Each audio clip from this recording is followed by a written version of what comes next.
Last class में सबसे last में जो मैं कराया था, जस्ट अभी देख रहा था, वो स्ट्रेट वायर के कारण इलेक्ट्रिक फील्ड था। यस सर, एक बार लास्ट नोट टाइम। में देखो सब, उसका प्रैक्टिस किया था एक भी क्वेश्चन? नहीं, सर एक क्वेश्चन हुआ था। एक हुआ था। कौन सा वाला था? वाटर मॉलिक्यूल लास्ट में हुआ वाटर था। मॉलिक्यूल।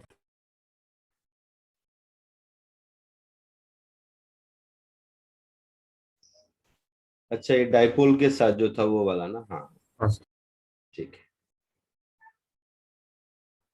तो इसके थोड़े और प्रैक्टिस कर लेते हैं। फिर मैंने आपको कहा था कि ग्रेविटेशन के जैसा डिफरेंट कॉम्बिनेशन ऑफ चार्जेस के लिए, ring, disc, hollow sphere, solid sphere, ये सब के लिए मैंने कहा था आप अपना अपना फॉर्मूला लिख लेने के लिए। लिखा सबने? Yes sir. यस हाँ सर। सर। ठीक है। तो डिफरेंट शेप साइज के लिए इलेक्ट्रिक फील्ड का कुछ प्रैक्टिस करते हैं, फिर आगे बढ़ेंगे।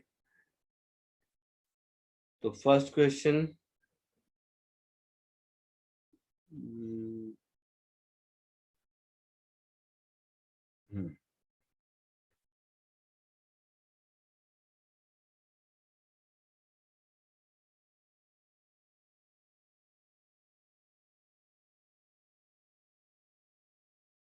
इसको कीजिए, इजी क्वेश्चन है।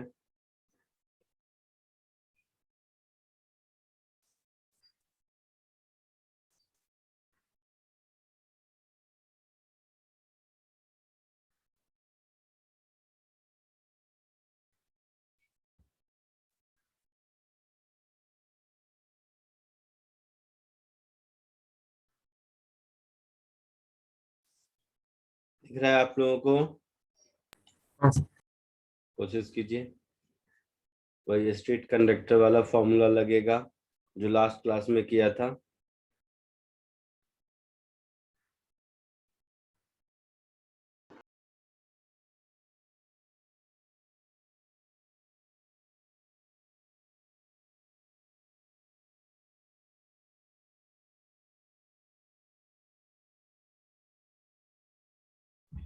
बोलो, नहीं आया? -2√2 k lambda upon L I cap plus 14√2 k lambda upon L J cap. Yes sir. Correct लगता है। देखो, इसको अगर 1 कहें तो 1 के कारण 1 पर पॉजिटिव है, इलेक्ट्रिक फील्ड इधर होगा। हाँ सर।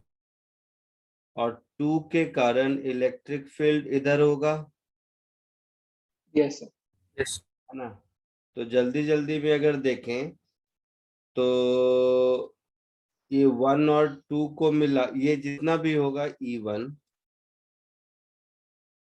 ये जस्ट इसका डबल होगा। हाँ सर। तो ये yes sir. Twice of E1 हो जाएगा। फिर ये 4 लैम्डा की वजह से इधर होगा,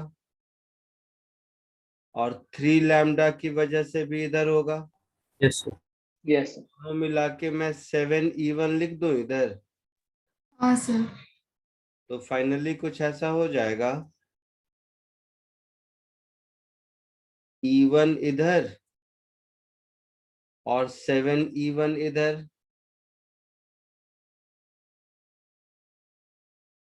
ऐसा कुछ पक्का? यस। E1 की वैल्यू क्या होगी? क्या फॉर्मूला था मैग्नीट्यूड में?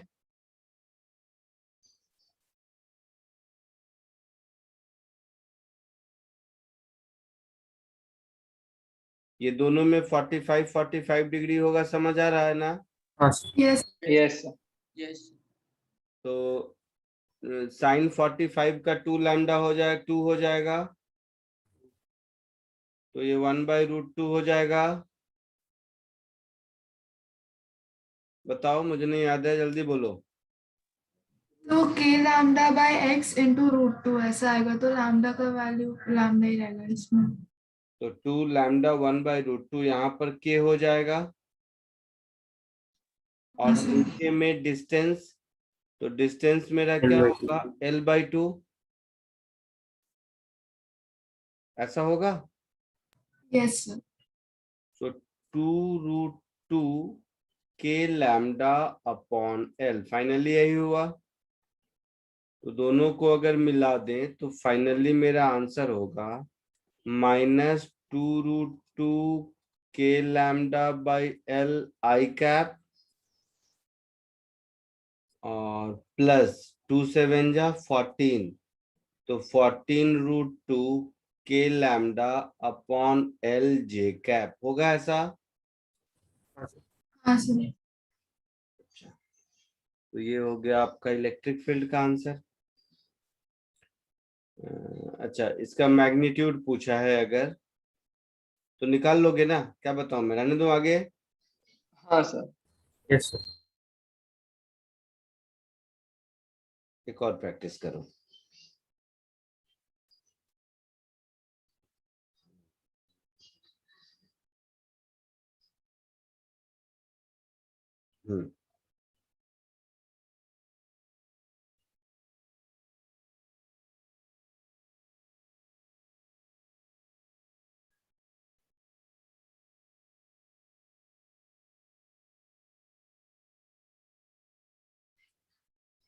ये फील्ड पोटेंशियल वाला एससीवी तो कर चुके होगे सब लोग यस सर।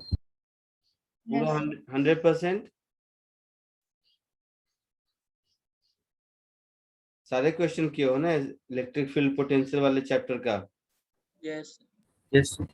ठीक है, तो उससे थोड़ा सा हायर स्टैंडर्ड के कुछ क्वेश्चन इसको कोशिश कीजिए।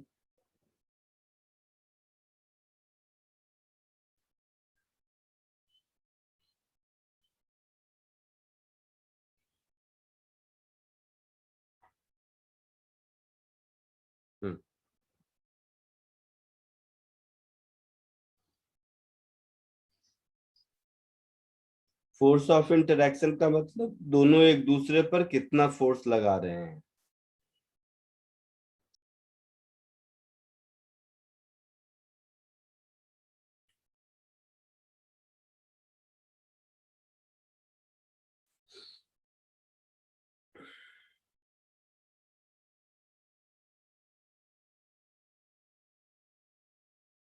K q lambda upon r, yes sir. Yes, sir. ऐसे किया।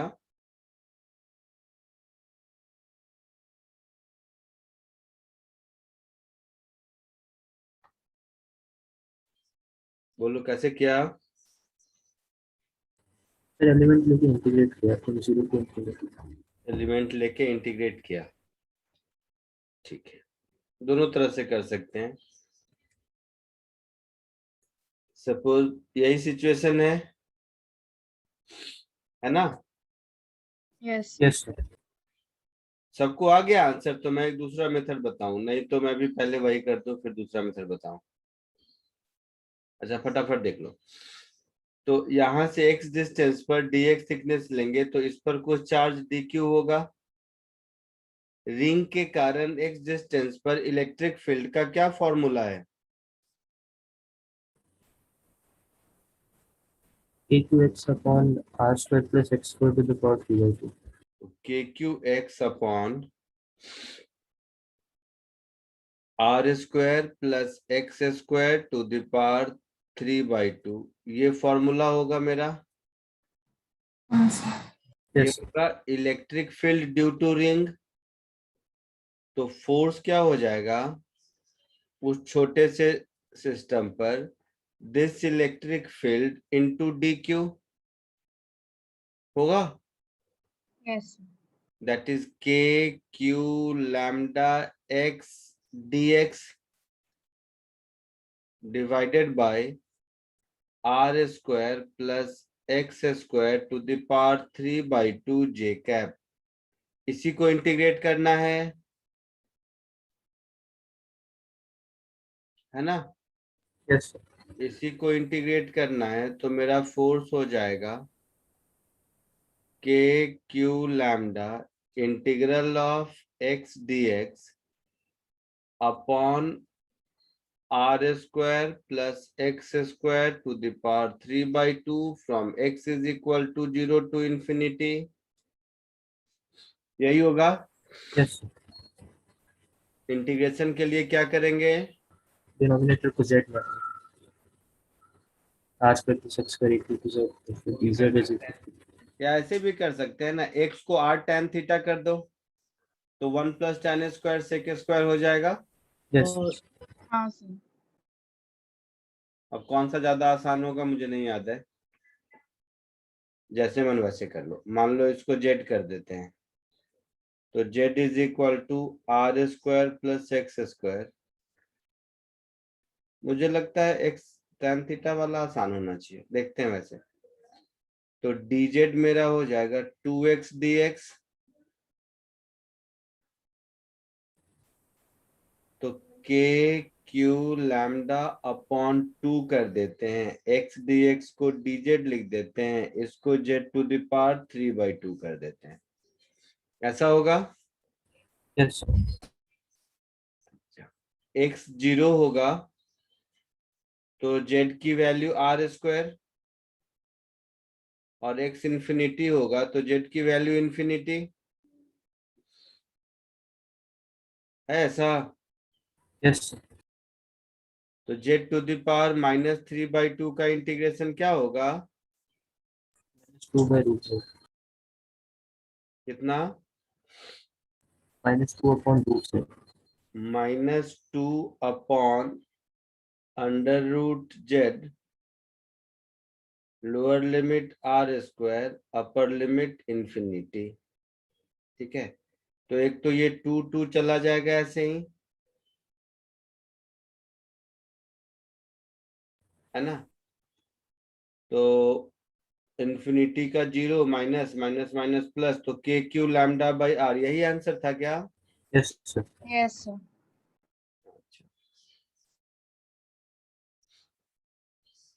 जिसको कॉपी करना है पहले कर लीजिए।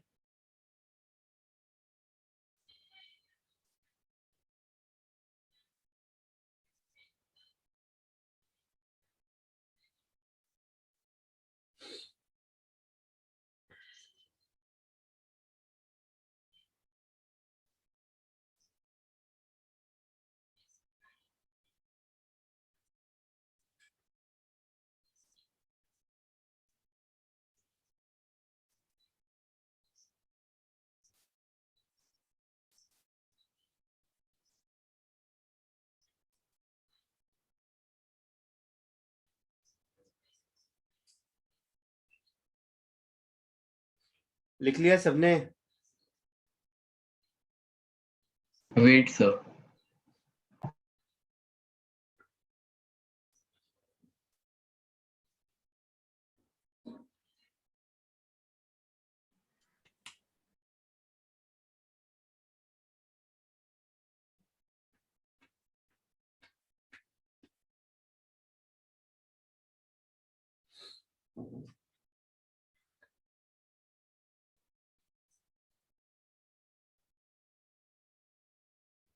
एक दूसरा मेथड देखो जिसमें आप ये इंटीग्रेशन से बच जाओगे और शायद थोड़ा आसान होगा।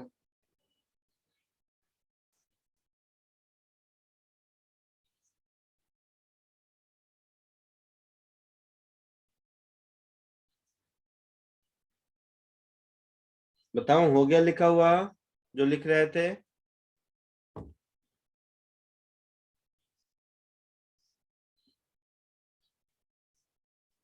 Yes, sir. ठीक है, ठीक, ऐसे देखो, जरा सा सोचने की कोशिश करो जो मैं कह रहा हूं।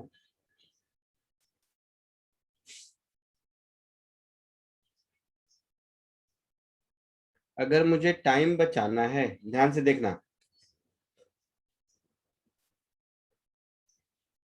तो ये जो मैंने लास्ट लेक्चर में 4-5 केसेस कराए थे सेमी इनफाइनाइट वाला, याद है? हाँ सर। हाँ सर। Semi infinite Yes. के केस में इस पॉइंट पर जो इलेक्ट्रिक, रिंग को भूल जाओ, इस रॉड के कारण इस पॉइंट पर जो इलेक्ट्रिक फील्ड होगा उसका x कंपोनेंट होगा और y कंपोनेंट होगा। एक बार देखो लास्ट क्लास का हाँ नोट, सर। नोट देखो। Yes, sir. KQ by X I cap minus KQ by X. JQ. Yes, sir. तो ये वाला कंपोनेंट कितना होगा? K cube by K lambda by lambda होगा ना, हाँ सर के लैम्डा बाय R आर, और ये भी उतना ही होगा, yes के लैम्डा बाय आर। अब मेरी बात सुनो ध्यान से, इस रॉड के कारण रिंग के किसी पॉइंट पर देखेंगे तो ये वाला कंपोनेंट कैंसिल आउट हो जाएगा। Yes, sir. yes हाँ सर। तो फाइनली क्योंकि रिंग रॉड पर जितना फोर्स लगाएगा रॉड भी रिंग पर उतना ही लगाएगा, तो कोई एक निकाल लेंगे, न्यूटन थर्ड लॉ से हमारा काम चलेगा। Yes, sir. yes तो ये इस पर फोर्स कितना लगेगा? के लैम्डा बाई आर, और यही सब में होगा, इस पूरे में हर जगह नीचे की ओर। समझ रहे हो? हाँ सर Yes, sir. तो सबके एलिमेंट्री चार्ज से मल्टीप्लाई करते जाओगे तो टोटल चार्ज ही आएगा ना। Yes, sir. समझे आप लोग मैं क्या बोला या नहीं?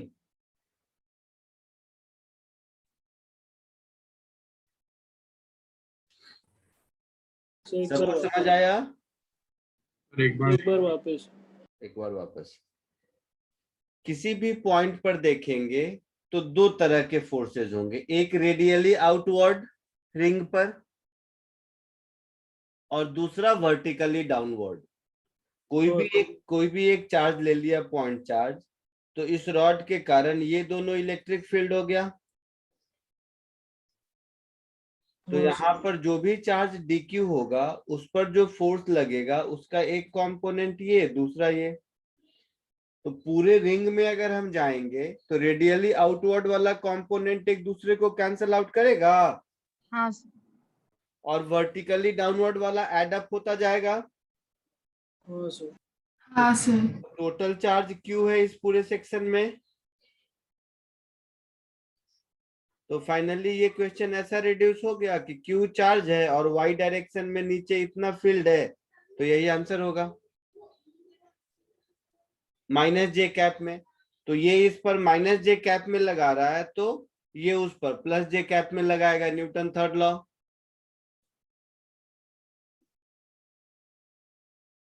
क्लियर है? Yes, sir. पक्का? आगे हाँ बढ़ो। सर।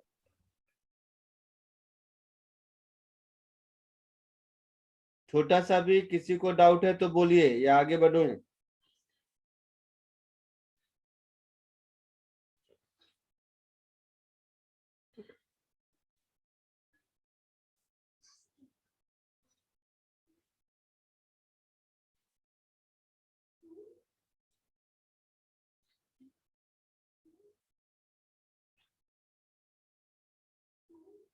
आगे बढ़ो। Yes, sir. ठीक, एक और कोशिश करो। पर्पस वही है कि वो सारे फॉर्मूले चूंकि मैंने इस चैप्टर में डिराइव किए नहीं, आपको कहा कि ग्रेविटेशन से काम चलाइए, तो उन सब की प्रैक्टिस तो एटलीस्ट करा दूं। थर्ड क्वेश्चन होगा या फोर्थ? थर्ड। एक और क्वेश्चन देखो।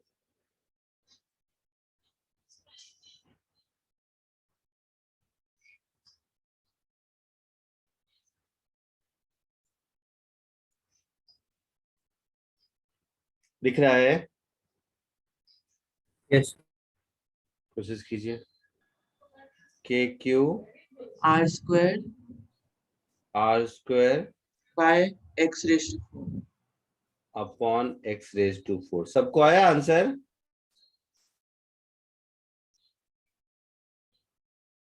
सबको यही आया है या कुछ और आया है या नहीं आया है?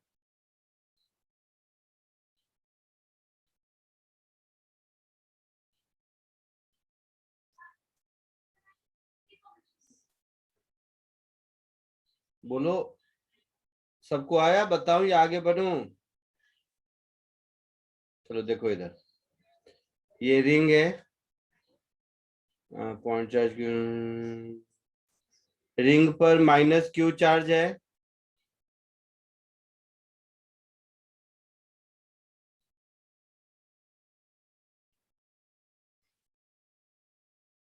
ये रिंग का सेंटर है,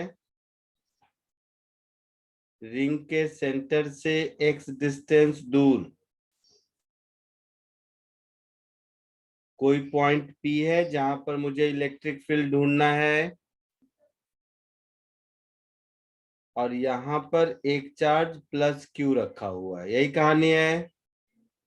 Yes. Yes. और यहाँ है माइनस Q। तो देखोगे तो प्लस Q के कारण इलेक्ट्रिक फील्ड इधर होगा, और माइनस Q के कारण इलेक्ट्रिक फील्ड इधर होगा। Yes. Yes. Yes. तो इन दोनों का रिजल्टेंट मेरा आंसर होगा। Yes. Yes. अच्छा, उसमें से ये E1 तो बहुत आसान है,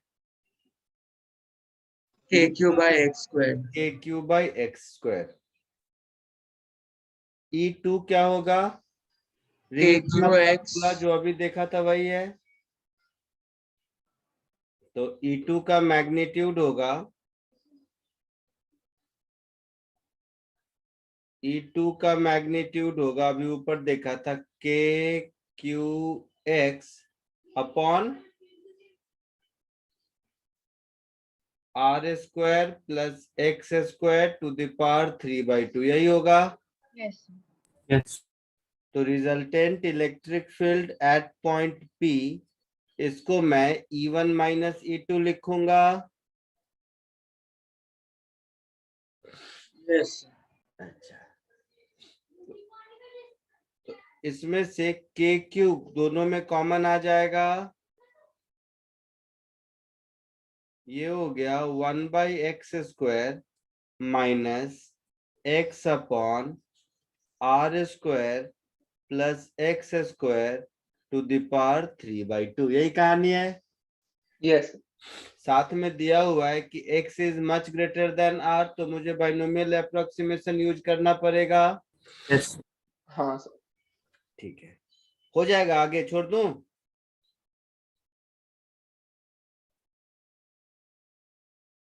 नहीं, चलो कर देता हूं। तो इसमें क्या करो कि KQ अपॉन x को भी मैंने मान लो बाहर ले लिया, x को बाहर ले लिया, तो अब ये हो गया x 1/x cube Yes. Minus 1 upon R square plus x square to the power 3/2। इसमें से अगर मैं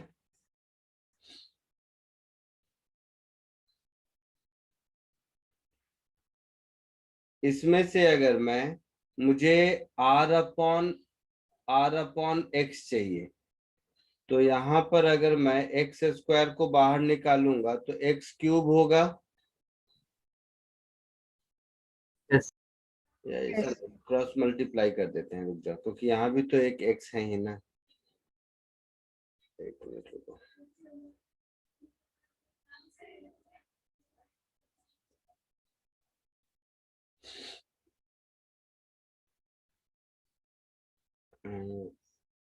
इसको भी यहाँ हटाता हूँ, इसको यहाँ एक्स स्क्वायर रहने देता हूँ, और यहाँ पर भी एक टर्म है मेरा एक्स का, ये रहने देता हूँ। अब देखो, बाइनोमियल अप्रोक्सीमेशन करने आता है हम लोगों को, Yes. है ना? Yes. तो नेगेटिव इंडिसेस का अगर बाइनोमियल होता है तो हम लोग क्या करते हैं उसको,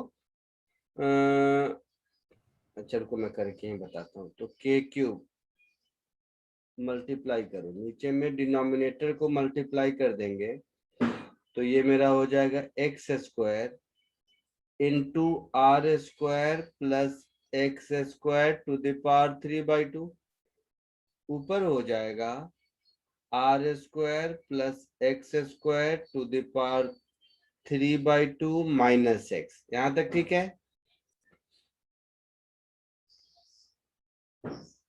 ठीक है, तो अब क्या कीजिए, KQ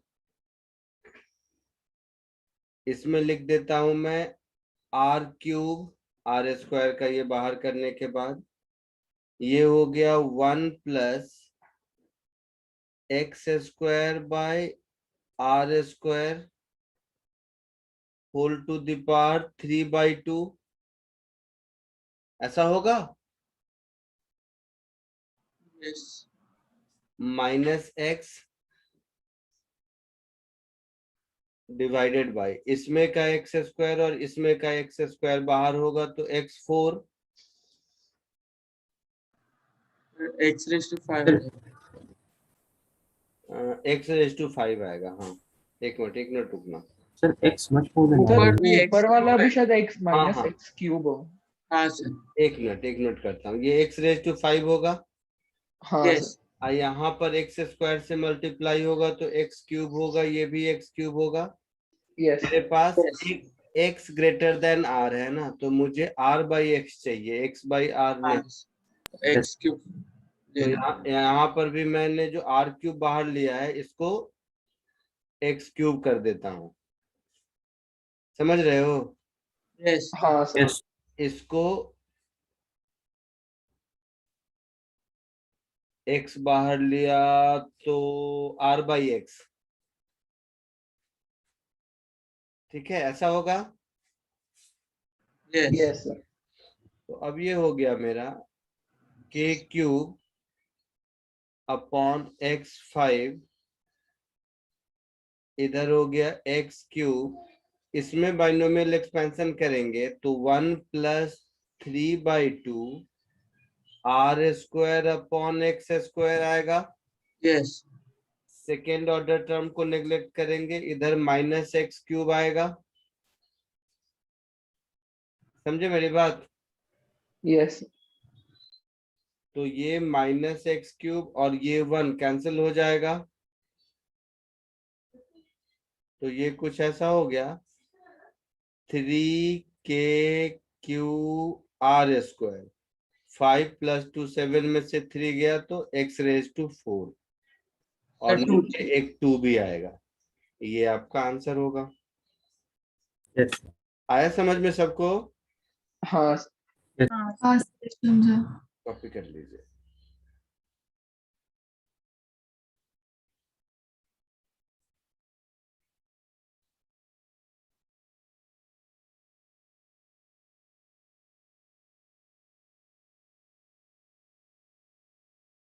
Yes. Yes. SHM का बेसिक तो मैं आपको बता चुका हूँ।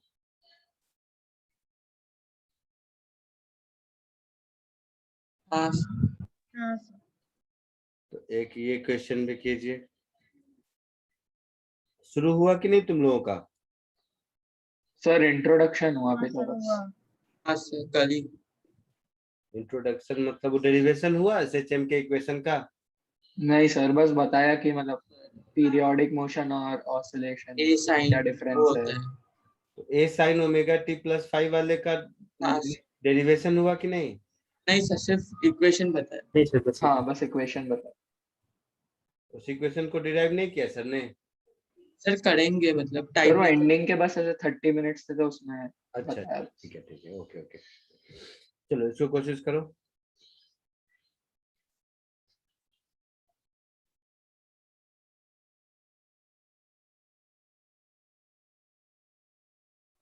Time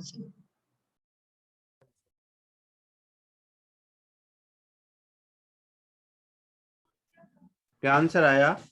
0.628 seconds. 0.62 5/5 seconds. देखता हूँ। 5/5 seconds। Yes sir. Yes 0.62. Very good. हो गया सबका, आगे बढ़ो।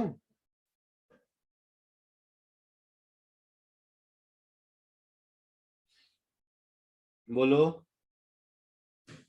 सबसे हुआ या मैं बताऊं।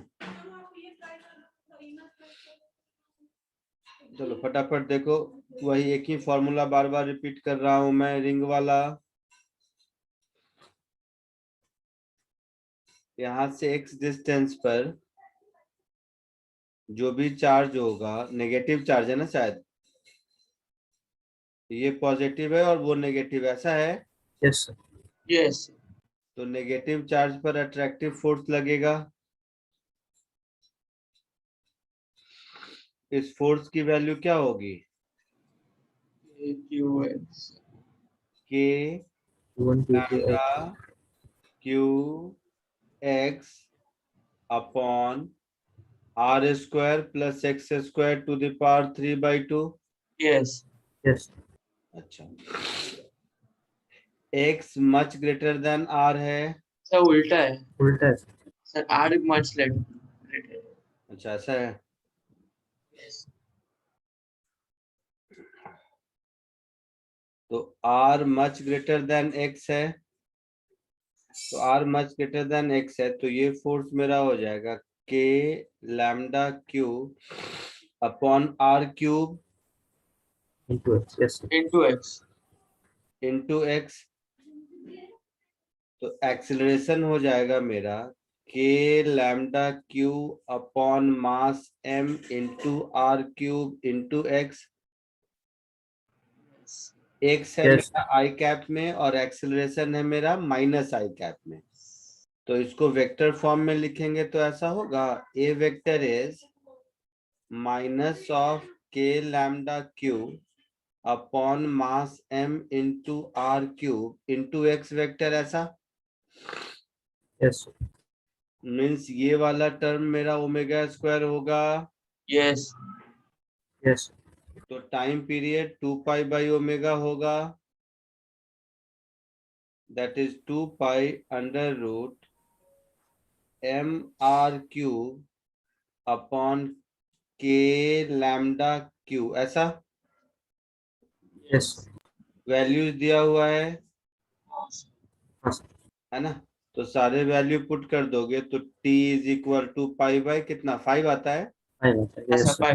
5/5 सेकेंड्स आएगा। कोई डाउट किसी को? No sir. पक्का?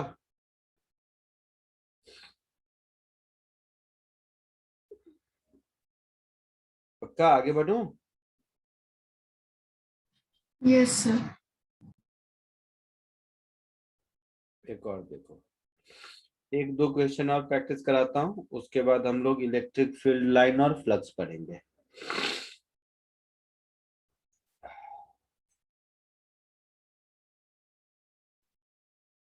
आगे बढ़े? Yes, sir.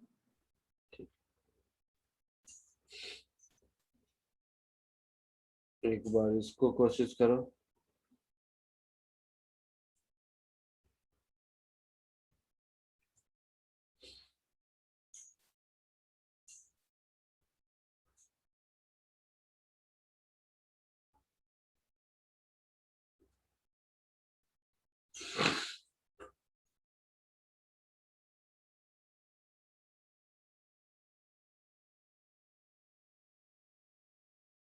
ये तो असाइनमेंट में था। अच्छा, असाइनमेंट में था, Yes, sir. सर टू वाली सॉल्व हुआ था। नहीं। हाँ सर हो गया. हाँ सर. जिसका नहीं हुआ था एक बार और कोशिश करो, हो जाएगा। नहीं तो ही बता देता हूँ।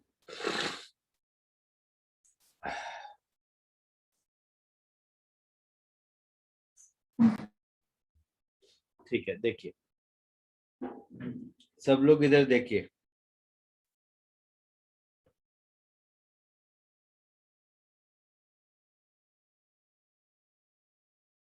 डायग्राम ड्रॉ करने में टाइम नहीं बर्बाद करते।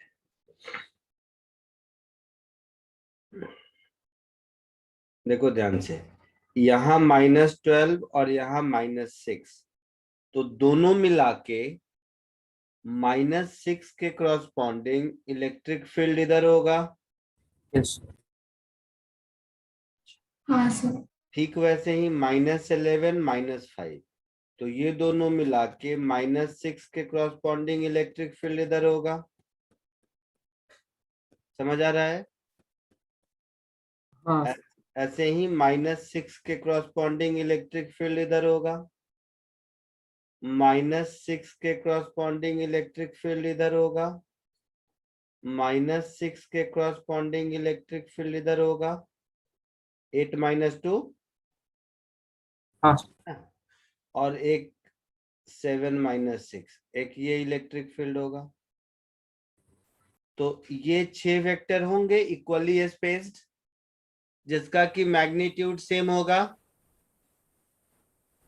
हाँ sir.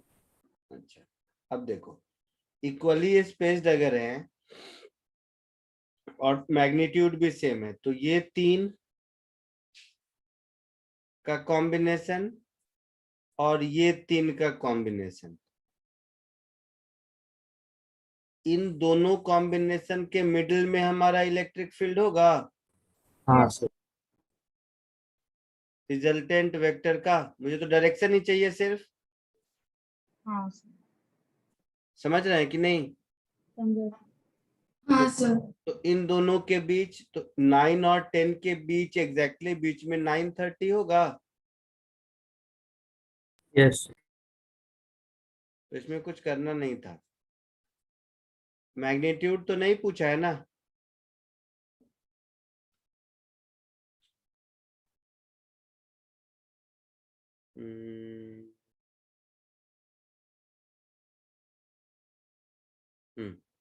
At what time does the R hand point in the direction of electric field? है ना? तो 930 आंसर होगा। यस। किसी को कोई डाउट है? No sir. एक और आंसर होगा साथ ही साथ, क्योंकि आर हैंड टिक टिक कर रहा है, तो ये डायग्राम लेते हैं। तो अगर मेरे से पूछेंगे तो ये लाइन हुआ इलेक्ट्रिक फील्ड का, है ना? ये वाला लाइन हुआ ना?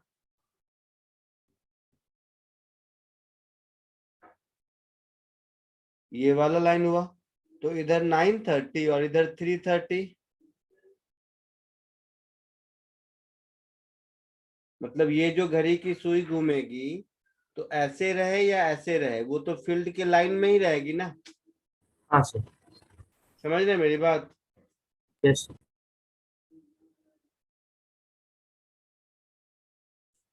आगे बढ़े?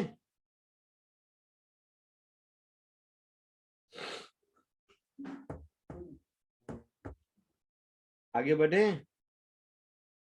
हाँ सर। Yes. किसी को समझना है तो कॉपी कर लो।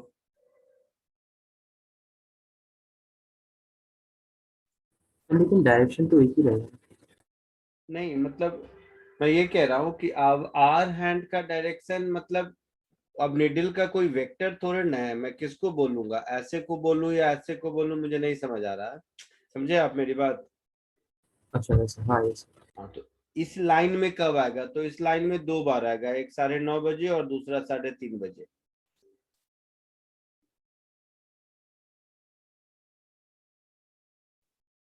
ठीक है? यस। Yes.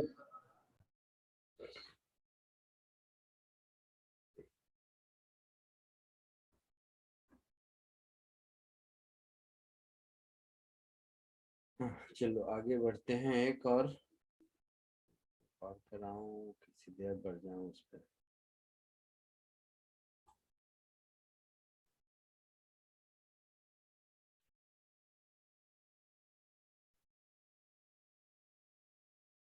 डिस्क के फील्ड का फॉर्मूला याद है आप लोगों को?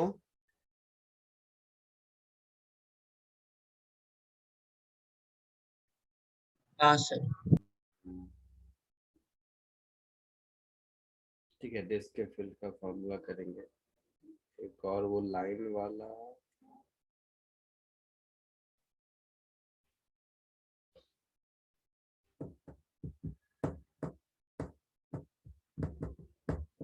ये सब लीजिए, हो जाएगा।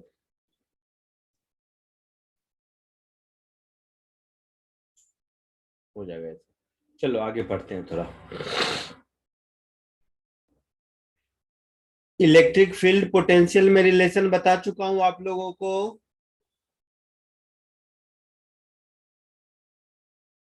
बोलिए। E is minus dv by dr। Yes. Yes. Sir वो हो गया। हाँ, इक्विपोटेंशियल लाइन या फिर इलेक्ट्रिक फील्ड लाइंस, ये सब नहीं बोला है कभी। नहीं। नहीं sir. So next heading is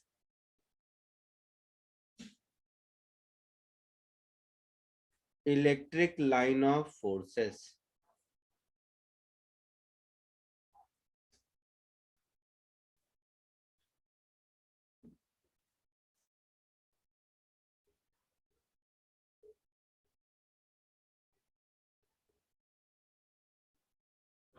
चलो ध्यान से समझो, ये जो लाइंस ऑफ फोर्सेस हैं, ऐसा कोई लाइन एग्जिस्ट करता नहीं है। ये एक हाइपोथेटिकल कॉन्सेप्ट है जिसके बेसिस पर इलेक्ट्रोस्टैटिक से रिलेटेड कुछ कुछ कॉन्सेप्ट बड़ी आसानी से समझ आते हैं। जैसे मैग्नेटिक फील्ड लाइंस स्कूल में पढ़े होगे तुम लोग, है ना। हाँ सर। तो मैग्नेट के सामने वैसा कोई लाइन वाइन दिखाई थोड़ी ना देता है, वो तो कॉन्सेप्ट समझने का काम है। Yes sir. यस। ठीक वैसे ही इलेक्ट्रिक फील्ड लाइन एक कॉन्सेप्ट है। तो first thing is these lines are hypothetical.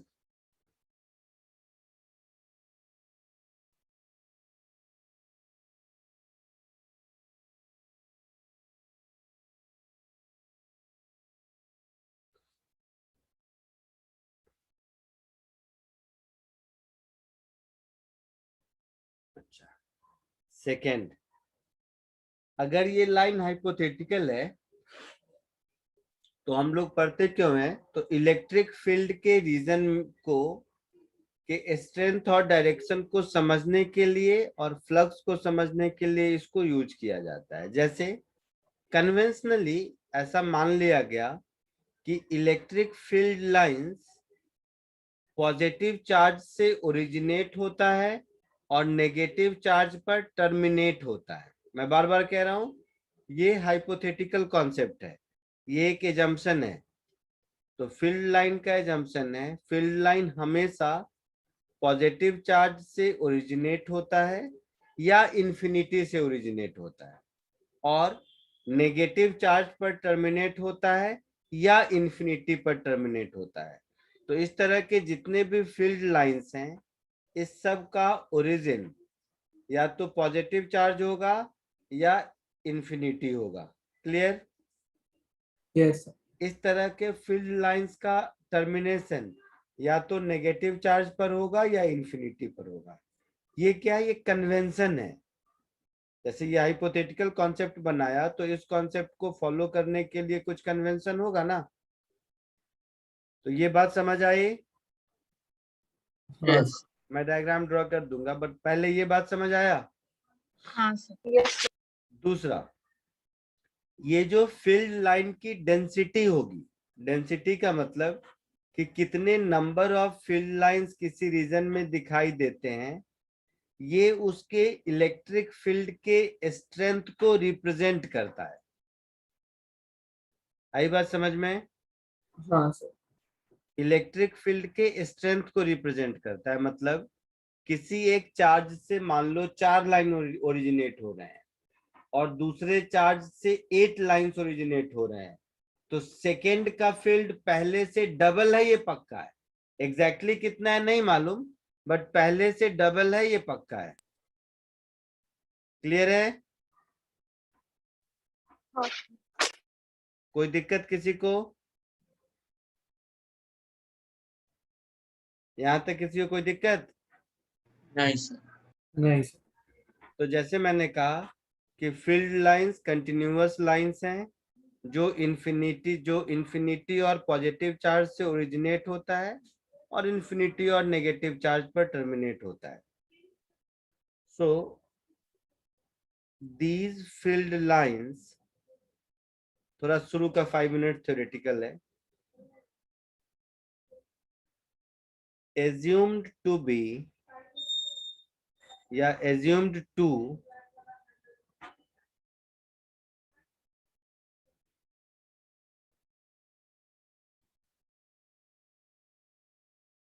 originate from positive charge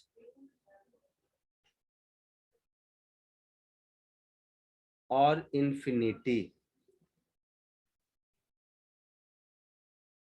and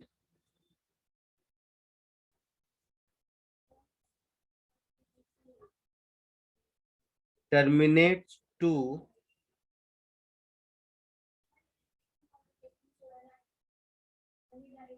negative charge और इंफिनिटी।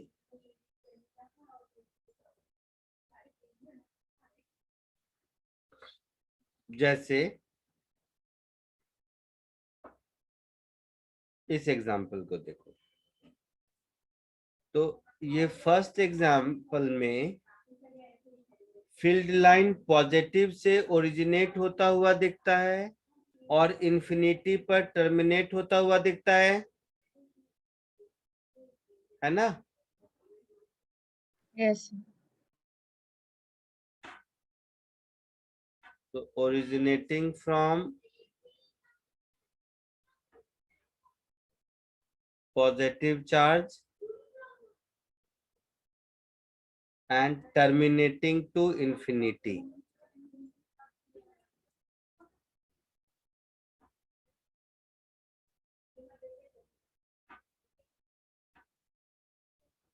क्लियर है? इसमें नेगेटिव चार्ज पर टर्मिनेट होता हुआ दिख रहा है और इस सब का ओरिजिन कहीं इन्फिनिटी दिख रहा है। बोलिए। Yes. यस तो इसमें originating from infinity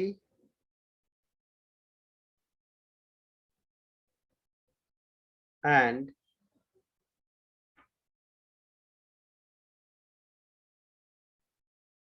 terminating to negative charge. Common sense है? यहां तक कोई दिक्कत? कोई दिक्कत किसी को? No, sir. थर्ड पॉइंट, ये जो फील्ड लाइंस होता है ये ऐसा नहीं कि स्ट्रेट लाइन ही होगा, ये टेढ़ा मेढ़ा भी होगा। वो तो मैंने सिंपलेस्ट एग्जांपल ड्रॉ किया है। तो फील्ड लाइन का कोई भी शेप हो, उस पर जो टेंजेंट होगा किसी भी पॉइंट पर, वो टेंजेंट का डायरेक्शन इलेक्ट्रिक फील्ड के डायरेक्शन को बताता है। ठीक है? सो Yes. next point is direction of tangent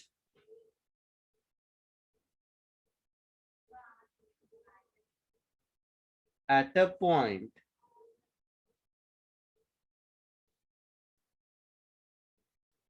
on filled lines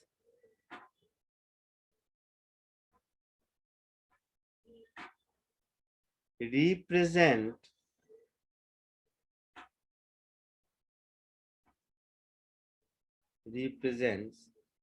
direction of electric field.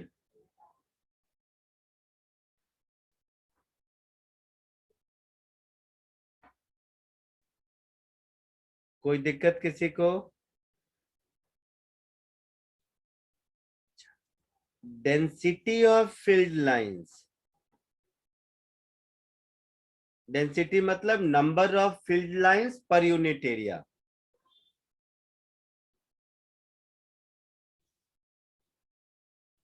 Density मतलब number of field lines per unit area. Represent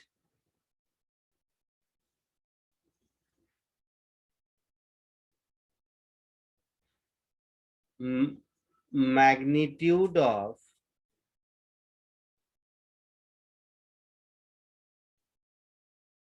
electric fields.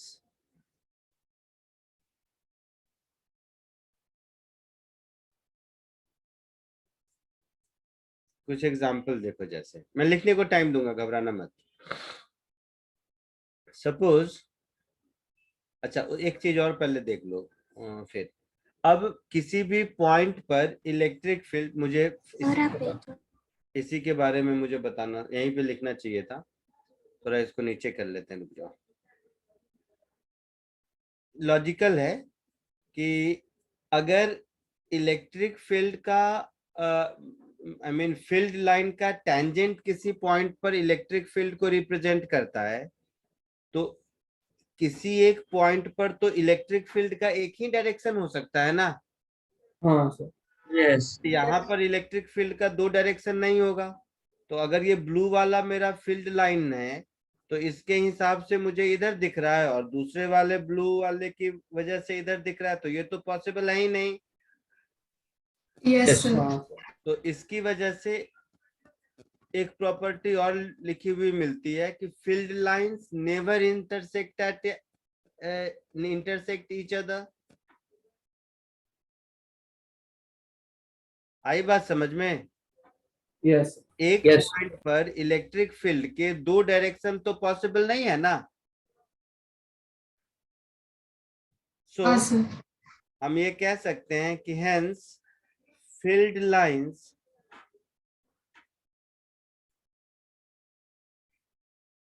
Never intersect each other. देखो, terminate करना या originate करना वो intersection नहीं होता है, समझ रहे हो? अगर किसी के दिमाग में ये आ रहा होगा कि सर एक ही जगह पर टर्मिनेट हो रहा है या एक ही जगह पर ओरिजिनेट हो रहा है मतलब वहां पर इंटरसेक्ट हो रहा है, ऐसा नहीं है। उसके आगे भी जाता तब वहां इंटरसेक्ट कहते हैं हम। वहां हम पॉइंट ऑफ ओरिजिनेशन या पॉइंट ऑफ टर्मिनेशन कहेंगे। तो point of origination, point of termination और पॉइंट ऑफ इंटरसेक्शन, ये तीनों अलग अलग पॉइंट हैं। समझ रहे हैं? बोलिए, बोलो Yes, sir. तो बोलो। तो पॉइंट ऑफ टर्मिनेशन पे क्यों मीट करेंगे? नहीं, जैसे देखो, नेगेटिव चार्ज पर सारे फील्ड लाइन कन्वर्ज होता हुआ दिखता हाँ सर। है ना? तो कन्वर्ज होता हुआ दिखता है मतलब वो पॉइंट ऑफ इंटरसेक्शन नहीं है, वो पॉइंट ऑफ टर्मिनेशन है। इंटरसेक्शन तब होता जब उसको क्रॉस करके फिर आगे जाता। ओके। ठीक है? हाँ सर। कुछ जस्ट एग्जांपल देखो कि फील्ड लाइन से हम लोगों को क्या क्या जानकारी मिल सकती है। तुम लोग अपने अपने टेक्स्ट बुक में, थ्योरी वाली बुक में इसको डिटेल में पढ़ लेना। वहां पर छोटे छोटे बहुत सारे पॉइंट दिए रहेंगे जिसका कि मेरे लिए बहुत ज्यादा मतलब नहीं है हम लोगों को। तो वो सब प्रॉपर्टीज पढ़ लेना कुछ कुछ। एक ये देखो, मैं सारे प्रॉपर्टी को ये 3-4 डायग्राम में ही एक एक करके समझाने की कोशिश करता हूँ। जैसे एक एक करके बताओ, रुको एक एक करके बताता हूँ, नहीं तो एक ही में कंफ्यूज हो जाओगे। कौन क्या करेगा इतना।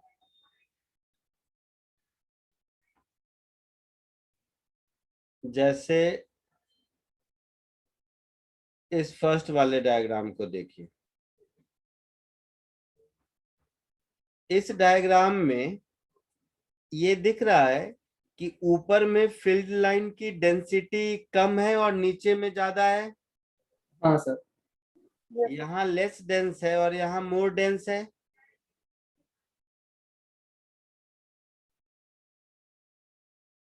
ना? यस। तो density of field line electric field का मैग्नीट्यूड रिप्रेजेंट करता है। हाँ सर। तो इसका मतलब मैग्नीट्यूड कांस्टेंट नहीं है। यहाँ पर फील्ड का मैग्नीट्यूड अगर E2 हम कह दें और यहाँ पर फील्ड का मैग्नीट्यूड E1 कह दें तो definitely E2 is greater than E1। कोई डाउट? बोलिए। Nice. बट E2 E1 दोनों का डायरेक्शन कांस्टेंट है। So magnitude is not constant but direction is constant.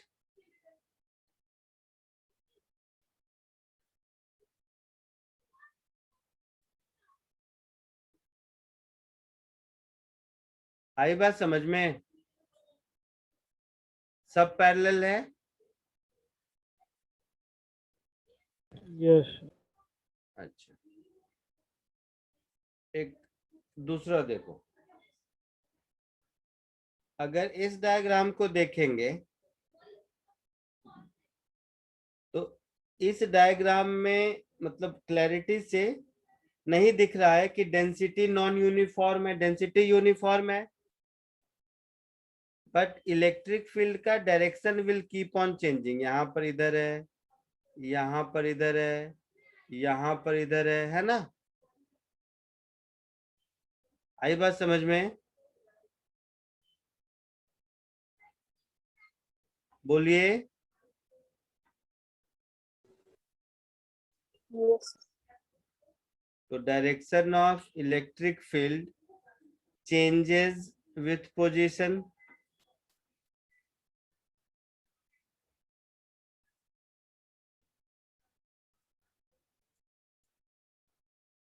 Common sense है? आगे बढ़ूं?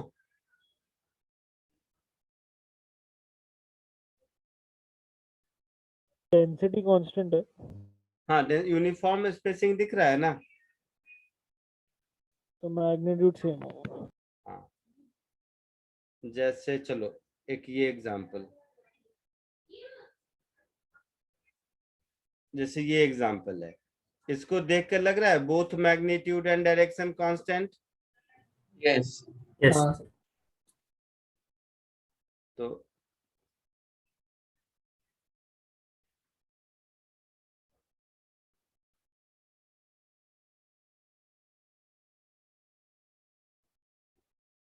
both magnitude and direction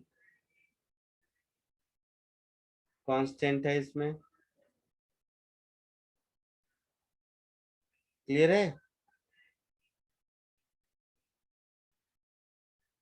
जैसे एक ये देख लो लास्ट, कि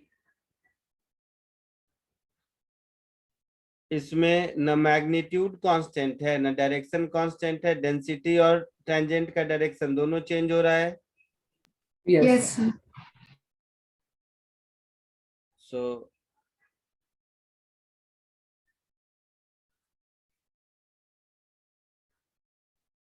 neither magnitude nor direction is constant.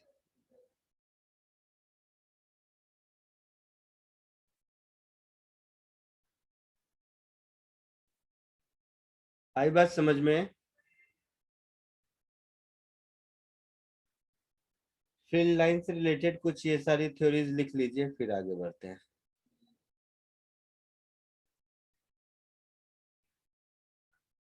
ज्यादा हो गया।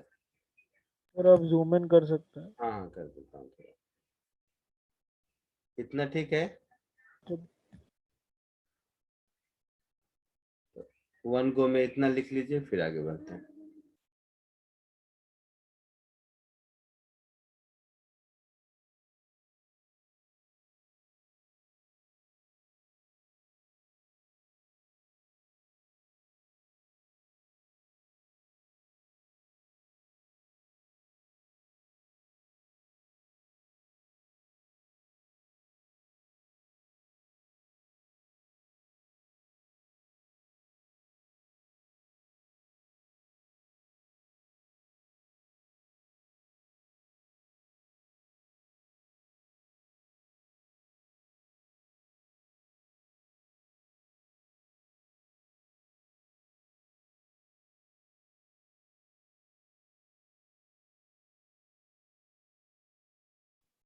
हो गया? आगे बढ़ूं?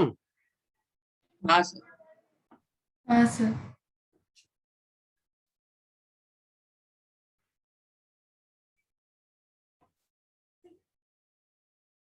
बताना कहाँ तक हुआ, एग्जाम्पल से बचा हुआ है शायद।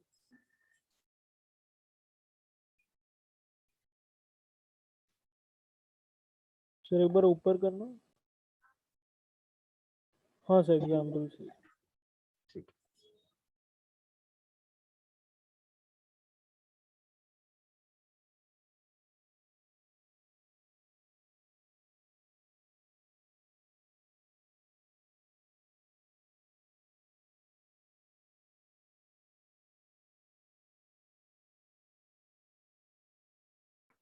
हो गया?